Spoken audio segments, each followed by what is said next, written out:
तो चलिए, हमारा अगला वर्ड है एग्जेम्प्ट। पता है, इसको हम दो तरह से यूज कर सकते हैं, एक एडजेक्टिव की तरह भी और एक वर्ब की तरह भी। इसका मतलब सीधे शब्दों में किसी चीज से छूट मिल जाना। मान लीजिए कोई रूल है जो सबके लिए है पर आपके लिए नहीं है, तो आप उस रूल से एग्जेम्प्ट है। चलिए इसको एक एग्जाम्पल से समझते हैं। ठीक है, सेंटेंस है, because of his excellent grades the student was exempt from the final exam. अब इसका क्या मतलब हुआ?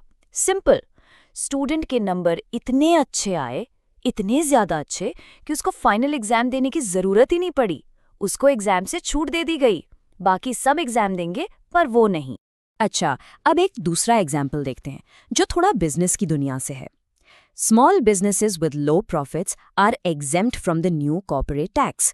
यानी कि वो छोटे छोटे बिजनेसेस जिनको ज्यादा फायदा नहीं हो रहा, उन्हें नया कॉर्पोरेट टैक्स नहीं भरना पड़ेगा। सरकार ने उन्हें इससे एग्जेम्प्ट कर दिया है, यानी छूट दे दी है। आपने टैक्स एग्जेम्प्ट वर्ड तो सुना ही होगा ना, बस वही चीज है। अब देखिए, यहाँ एक छोटा सा ट्विस्ट है। इस सेंटेंस में हम एग्जेम्प्ट को एक वर्ब यानी एक काम, एक एक्शन की तरह यूज कर रहे हैं। ध्यान से सुनिए। द जज agreed to exempt the single mother from jury duty. यहाँ क्या हो रहा है? जज एक एक्शन ले रहे हैं, वो एग्जेम्प्ट कर रहे हैं।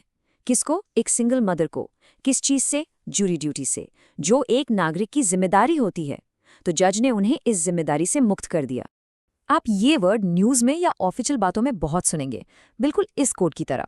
देखिए, under international law foreign diplomats are typically exempt from prosecution in their host country. थोड़ा कॉम्प्लिकेटेड लग रहा है? चलिए आसान करते हैं। इसका मतलब है कि जो विदेशी डिप्लोमैट्स होते हैं ना, जो दूसरे देशों में काम करते हैं, उन पर उस देश के कानून लागू नहीं होते। अगर उनसे कोई गलती हो भी जाए तो उन पर केस नहीं चलाया जा सकता। उन्हें इससे पूरी छूट मिली हुई होती है। तो अब जब आप एग्जेम्प्ट का मतलब समझ गए हैं, चलिए इससे मिलते जुलते कुछ और वर्ड्स देखते हैं। पहले देखते हैं सिनोनिम्स, यानी जिनका मतलब लगभग सेम है। Excused, immune, spared, absolved. इन सब का मतलब है किसी चीज से बच जाना या छूट मिल जाना। और अब इसके उल्टे शब्द यानी एंटोनिम्स, ये हैं लायबल, सब्जेक्ट, रिस्पॉन्सिबल और अकाउंटेबल। इन सब का मतलब बिल्कुल ऑपोजिट है, यानी आप जिम्मेदार हैं, आपकी जवाबदेही है और आपको कोई छूट नहीं मिलेगी। बस आज के लिए इतना ही, मिलते हैं नेक्स्ट वीडियो में। Happy learning, bye bye.